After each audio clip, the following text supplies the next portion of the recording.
Argentina, quite the comeback from last week. 48 points to 17. Biggest ever win over the Wallabies. That's got to be, surely that's their biggest rugby championship win ever. Goodness gracious me.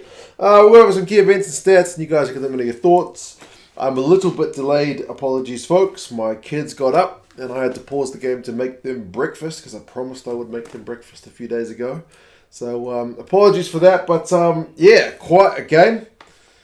Started with a bit of a hiss and roar. Good crowd, very vocal, good weather. And Imhoff, the veteran, goodness gracious, man. Grub a kick. And a bit of an Aussie bobble. They couldn't handle some of the kicks, the Aussies. Like, I know even without the kind of bobbling kick tries, Australia still lose this one, but they didn't do themselves any favours. A little grubber kick through, and I think it was like right in Matera, just couldn't handle that kick through, and it ends up being a bit of a gift for Imhoff. So 7 points to 0. First Argentinian scrum is a good one. Gallo, the young man, up against the big unit that is Tupou. It goes pretty well. From that scrum, the Argentinians kick a 50-22. Kind of happy days. From the 50-22, they get a 5-metre line out. They get a maul. The maul is stopped, but then Gallo is able to go over. 14 points to 0. Cracking start for the Pumas, but they had a lead at halftime last week, so it's kind of not that convincing. Obviously, 14-0 is a great start, like I said, but you know the Wallabies are going to come back into this one. And sure enough, they do. It doesn't take them too long. Slip is able to go over on 12 minutes.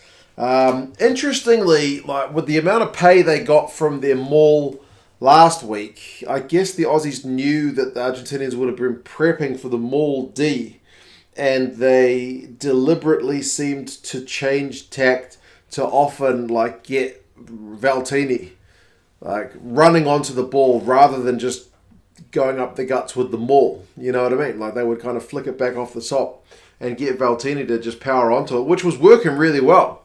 So you got kind of the Pumas guys in two minds about what to do, and they were getting some good pay for it. So Valtini powered through and then pick a slipper with the pick and go.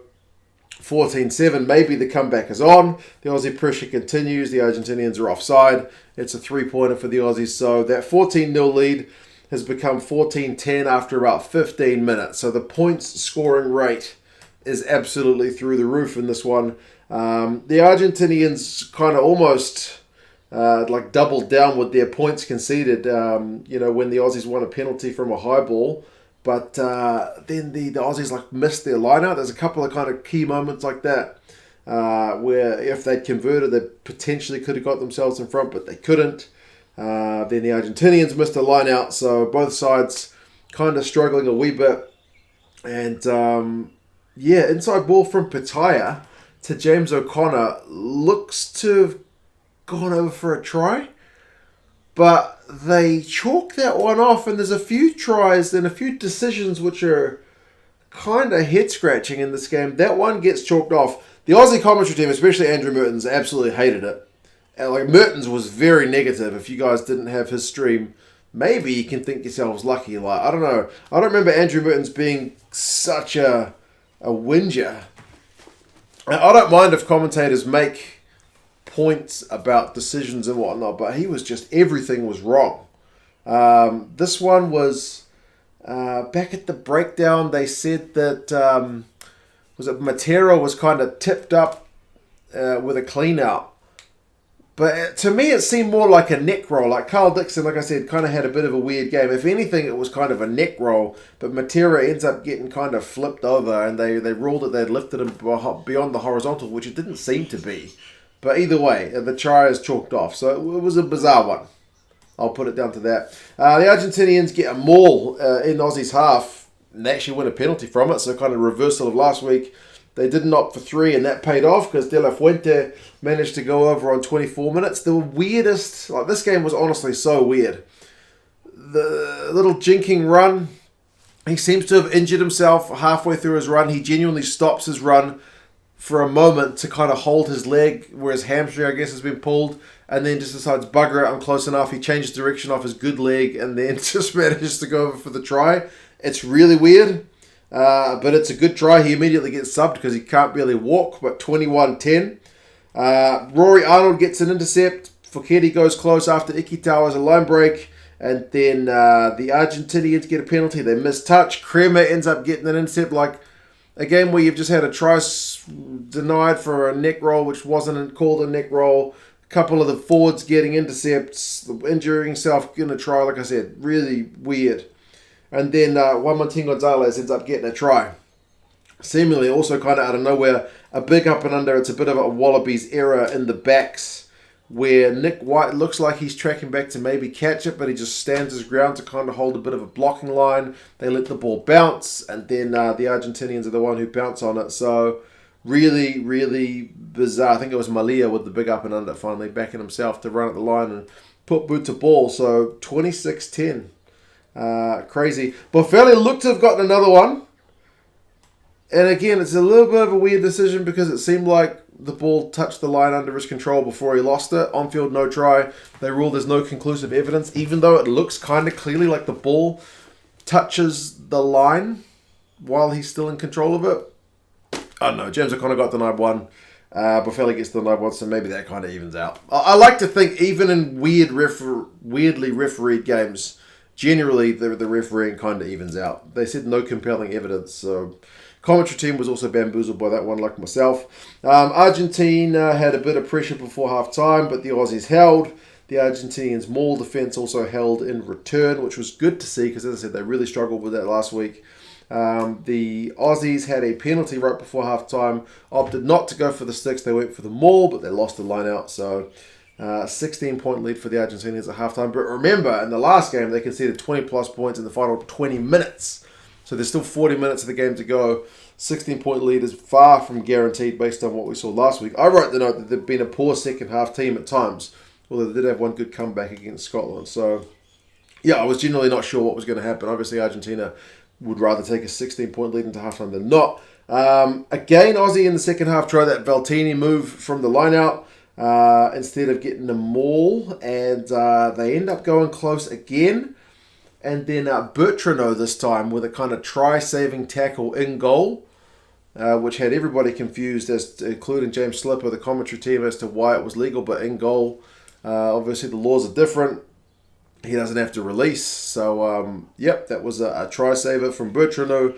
And then, to be fair, for the first 10 minutes of the second half, it's pretty much all Australia, but they just can't execute, and eventually the Argentinians, when they finally go down the other end, they win a penalty and they opt for 3.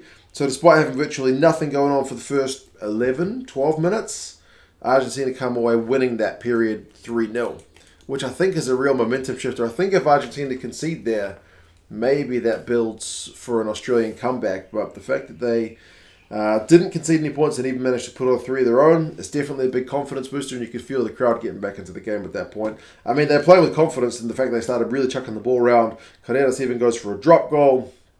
They put a little dink through. James O'Connor has to kind of sweep back, and he's dragged into touch, so it suddenly becomes all Argentinian pressure after being under the pump for quite some time.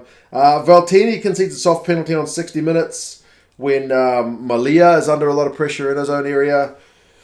He boots it into touch, and then as he's chasing it, Valtini just ever so slightly turns into him, and Mertens was like livid that was a penalty. And admittedly, it's a soft penalty, but you don't put yourself in a position to do that. The kick was that bad. You just don't even go slightly off your line. It's only a slight movement, but a slight movement is often all it takes with the referees. So, I'd kind of had enough of Mertens at that point, as much as I love him. At that point, easy exit for the Argentinians there. It's kind of a freebie after the Argentinians had been in a bit of territorial difficulty. And from there, the Argentinians go like 13 phases after a big maul. And Gallo goes over. McCright gets yellow carded. The maul had literally gone like 20 meters. So really big effort from their maul this week compared to last week. McCright had given away 2 penalties. And then I think, was it Samu? One of the other forwards replacements had given away a penalty. So 3 penalties in quick succession means a yellow card for McCright. But the try at Gallo was kind of a weird one because it seemed like he was on the ground and then jumped back over the line. It seemed like a double movement, but either way. Weird refereeing in this game. So, extended lead for the Pumas. Immediately though, speaking of double movements, Ikitau gets one back. Seems like he's tackled, but the ref says he's not held. It seemed like a pretty standard tackle. but not held. So Ikitau gets one back pretty much immediately. So that's what I'm talking about. It kind of evens out, maybe. 36-17. Is the Aussie comeback on? Tate McDermott kicks it to 50-22, but nope, they concede a penalty at the breakdown. The Aussies, despite having the man down, are putting the pressure on. Ikitau, one-handed pass to Hodges out wide. The pass is too big, goes into touch. And then there's a push from one of the Aussies. I forget who it was. But that's an immediate penalty conceded because there'd been a bit of handbags earlier and the ref was like, I'm not having anybody else doing that. Anybody pushes, it's going to be a penalty. And that penalty is another free exit for the Pumas guys. So there's a couple of times when I feel like the Aussies didn't do themselves any favours with soft penalties conceded. Like, you don't put yourself in the ref's hands, right? I know people like to get on with the refs, especially in games like this, about some decisions. But if you leave it up to the ref, you leave it up to the potential of getting a decision that you don't like. By the end of the game, the Aussies are chasing. They've got to run the ball out of their own 22. Turnover ball. Argentina, Cinti with the kick through for Boffelli. That one he gets. He's able to gas Morica. Morica with the try saver, I should have mentioned earlier if I didn't, when he saved the earlier Boffelli try, but he can't do it this time. 41-17, and then the icing on the cake from the last play. How many of these tries are from kicks, man? Kubeli with the chip, and Albornoz, who's had all of like 10 minutes in his, was it 3 Argentinian caps now, or is it 2? He's been like an unused sub, but he's come on for like a minute or two, maybe less than 5 minutes of Puma's time.